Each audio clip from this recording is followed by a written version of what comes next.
Nagtatanong ka ba kung anong epekto kung lagi kang bloated?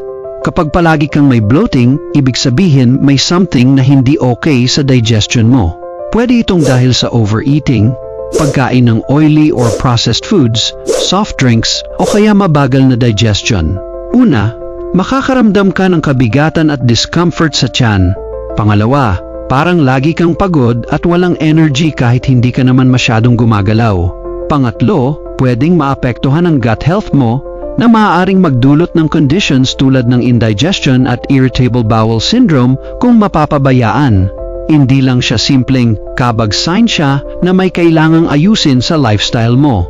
Kapag inayos mo ang pagkain mo, uminom ng sapat na tubig, at iwas sa unhealthy habits, mas gagaan ang pakiramdam mo, mas magiging active ka, at mas healthy ang digestion mo. Ito ay paalala mula sa LifeMax Global.